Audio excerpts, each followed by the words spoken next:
हसन ने दिया सरप्राइज, और सरप्राइज क्या था, अपने गम की दास्तान जिसको कहना चाहिए उसको सरप्राइज का टाइटल दे दिया चाचू ने। जो काम जिस वक्त इन्होंने ये खबर सुनाई थी कि सामान उठा लिया गया उस वक्त दिखाना चाहिए था, वो इन्होंने अब दिखाया। बाद के लिए रखा हुआ था ये कंटेंट। बहरहाल अफसोस की बात है, देखकर बहुत दुख हुआ, और जिस पर गुजर रही है उनको यकीनन सदमा होगा। मरियम दूसरी बार घर ना बसा सकी, बहुत बड़ा फेलियर है, और उसको इसने शोकेस किया सोशल मीडिया पर, तो एक ट्रॉमा तो बनकर आया ये सब मरियम के लिए। लेकिन हसन भाई जो आज बहुत ही अफसरदा होकर सामने आए, और मेरी फैमिली ने बहुत कोशिश की, बहुत उसको मनाने की कोशिश की, इस रिश्ते को बचाने की कोशिश की, कहते हुए नजर आए। पर्सनली क्या कोशिश की आपने ये बताएं, और इतना बड़ा कदम 15 दिन के बाद कोई दुल्हन कैसे उठाती है, किस वजह से अलहदा रहने की डिमांड करती है, ये नहीं बताया। अस्सलाम वालेकुम, welcome to tea time reviews. कैसे हैं आप सब? उम्मीद है कि सब बिल्कुल ठीक ठाक हैं, खैर खैरियत से हैं, और अपना टी कॉफ़ी मग लेकर बैठ चुके हैं ब्रांड न्यू रिव्यू को एंजॉय करने के लिए। सीट बेल्ट बांध दें और आप वीडियो आपने बिल्कुल स्किप नहीं करनी, क्योंकि खान फैमिली के लेटेस्ट व्लॉग पर हम आज तबसरा करने वाले हैं। और अगर आप चैनल पर अभी तक न्यू हैं तो आपसे रिक्वेस्ट है कि kindly subscribe the channel. Review कैसा लग रहा है लाइक करके जाइएगा, और बेल आइकन को जरूर प्रेस कीजिएगा ताकि नोटिफिकेशन आपको मिल सकें। टी टाइम रिव्यूज़ फैमिली का हिस्सा बनने वाले न्यू सब्सक्राइबर्स को जी आया नो वार्म वेलकम। रिव्यू को कम्प्लीटली देख लेने के बाद अपनी राय का इजहार जरूर किया कीजिए, आपकी राय हमारे लिए बहुत कीमती है। फाइनली हसन भाई ने अपना कमरा आज दिखा दिया, वो कमरा जिसमें मरियम शादी के बाद रहती हुई अपने व्लॉग बनाती हुई हसन भाई के साथ एज ए कपल हमें नजर आई। हमें बहुत अच्छा लगा। बहुत से ऐसे मोमेंट जहाँ पे मरियम बहुत खुश थी, बड़े कहके लगा रही थी हसन भाई के हाथ पर हाथ मार के, और उनको कहा गया कि आपको नजर ना लगे, अपने हर पर्सनल और हैप्पी मोमेंट को जरूरी नहीं आप कैप्चर करें, दिखाएं अपनी ऑडियंस को। और इस पर उन्होंने कहा भी कि वो इस बात का ध्यान रख रही हैं, वो सदका खैरात कर रही हैं। लेकिन विद इन 15 डेज ऐसा क्या हो गया कि वो घर गई हैं अपनी बहन की खैरियत मालूम करने के लिए, उसका हाल चाल दरियाफ्त करने के लिए, और वहीं की होकर रह गई हैं, और उन्होंने अपने हस्बैंड को बताया तक नहीं। ये कहानी का एक रुख है जो हसन भाई हमें बार बार यही बता रहे हैं कि वहाँ जाकर उसने अनफॉलो ब्लॉक कर दिया सबको। कैसे मुमकिन है कि एक नॉर्मल इंसान हंसता बसता अपने घर से अपने ससुराल से मेके जाए और वहाँ पर जाकर सबको एकदम से ब्लॉक कर दे विदाउट एनी रीज़न। सिर्फ वजह ये है कि वो अपने ससुराल के साथ अपनी सास के साथ नहीं रह पा रही, उनके साथ नहीं बन पा रही। इसके पीछे भी कोई वजह होगी, कोई बड़ी वजह हो सकती है जिसको शायद हसन भाई बताना नहीं चाह रहे। क्योंकि नॉर्मली तमाम घरों में जब लड़कियां ब्याह कर जाती हैं, अगर उन्हें ससुराल में मुश्किलात पेश आ रही होती हैं नंदों से, अपनी सास के हवाले से या हस्बैंड के हवाले से भी, तो उस लड़की को क्योंकि शादी का एक्सपीरियंस न्यू होता है, फर्स्ट टाइम होता है, उसे नहीं पता होता, उसे हर मसले का हल माँ नज़र आती है, हर मसले का हल मेका नज़र आता है। या फिर अगर सास और नंदों का प्रॉब्लम हो तो वो ये कहती है कि मुझे अलग रहना है। ये कोई नई बात नहीं है हमारे लिए। लेकिन इन तमाम बातों को वजह बनाकर तलाक डिमांड कर लेना और 15 दिन के अंदर अंदर ये बड़ा फैसला ले लेना, हस्बैंड को बताए बगैर, हस्बैंड से डिस्कशन किए बगैर, क्योंकि हसन भाई की बातों से ऐसा ही लग रहा है कि उसने पहले ऐसी कोई डिस्कशन नहीं की कि वो उनको छोड़ देगी या कोई लड़ाई हुई है बड़ी। वो नॉर्मल हालात में ही इस घर से गई है, और आज उन्होंने जो कमरा दिखा दिया, सबको बार बार डिमांड भी किया जा रहा था उनसे कि आप कमरा दिखा दें खाली। लोग फिर भी अपने दिल में ये उम्मीद लेकर बैठे हुए थे कि शायद ये कोई ड्रामा हो, शायद ये कोई पब्लिसिटी स्टंट हो। आज इस ड्रामे का भी ड्रॉप सीन करते हुए नजर आए हैं हसन भाई और उनके चाचू। हसन भाई की सिचुएशन जेन्युइन है, हसन भाई के चेहरे से लग रहा था कि उन्हें अफसोस है, और वो जो कुछ अपने व्लॉग्स में करते हुए नजर आ रहे हैं चाचू के साथ, वो यकीनन चाचू के कहने पर, क्योंकि जिस ट्रॉमा से ये दोनों हसन और मरियम गुजर रहे हैं इस वक्त, इसमें तो ये एक दूसरे का नाम भी ना लेना चाहें, लेकिन अब हसन भाई वक्तन फ़वक्तन मरियम पर या आयशा पर किसी न किसी तरह टोंट करते हुए, मजाक उड़ाते हुए नजर आते हैं।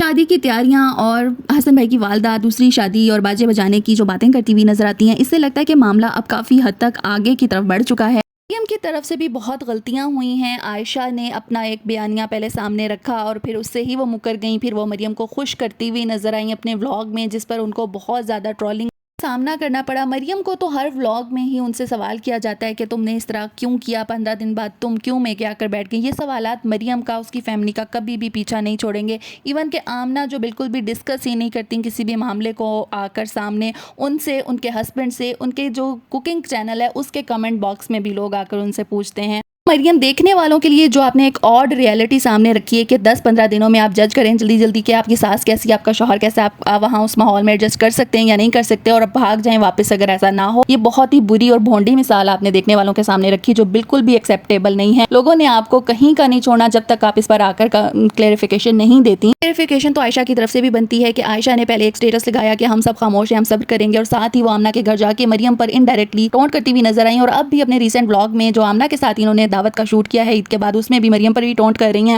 मरियम ने हमारे नाम भी बहुत इस्तेमाल किए हैं। ऐसे हालात में जब मरियम एक बुरे फेज से गुजर रही है, उसकी शादी खत्म होने वाली है, आपको उसके साथ खड़ा होना चाहिए, आपको उसके घर भेजने में उसकी मदद करनी चाहिए, आगे बढ़कर ब्रिज का काम करना चाहिए, जो हम रिएक्शन वाले कहीं ना कहीं कर रहे हैं। लेकिन उनकी फैमिली की तरफ से ऐसी कोई एफर्ट हमें नजर नहीं आई। हसन भाई ने ये बात एक्सेप्ट की है कि उसकी माँ उसको समझा समझा के थक गई है, यानी कि आंटी जी का है ये बात कि मरियम वापस जाए, अपना घर बसाए, लेकिन मरियम उनकी भी नहीं सुन रही। Enough is enough. इतनी बदनामी, इतनी बेइज्जती आपकी फैमिली की हो रही है ऑनलाइन सोशल मीडिया पे, आप सबके करियर पड़े हुए हैं, आपको आकर क्लैरिफिकेशन ज़रूर देनी चाहिए और सामने बैठना चाहिए, सामना करना चाहिए अपने किए हुए भंड का।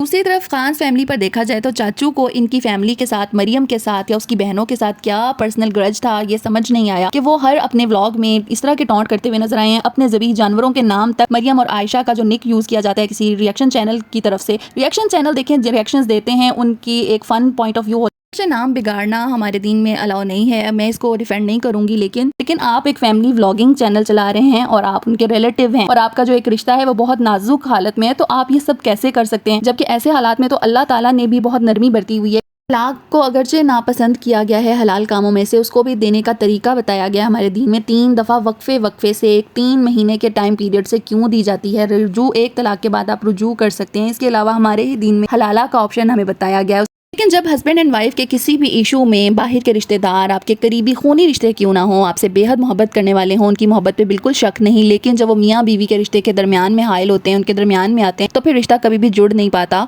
शादीशुदा ज़िंदगी में मियाँ और बीवी दोनों को ही कंप्रोमाइज़ करना पड़ता है, लेकिन ज़्यादा कंप्रोमाइज़, ज़्यादा समझौता और एडजस्टमेंट लड़की को करनी पड़ती है, क्योंकि वो अपना घर बार और रिश्ते छोड़कर एक नई फैमिली में एंटर हो रही होती है और रिटर्न में वो मोहब्बत और इज्जत डिमांड करती है, जो उसका हक भी है हस्बैंड की तरफ से भी और बाकी घर वालों की तरफ से भी। दोनों हस्बैंड एंड वाइफ चाहें तो शादी की ये गाड़ी चल सकती है, अदरवाइज नहीं चल सकती।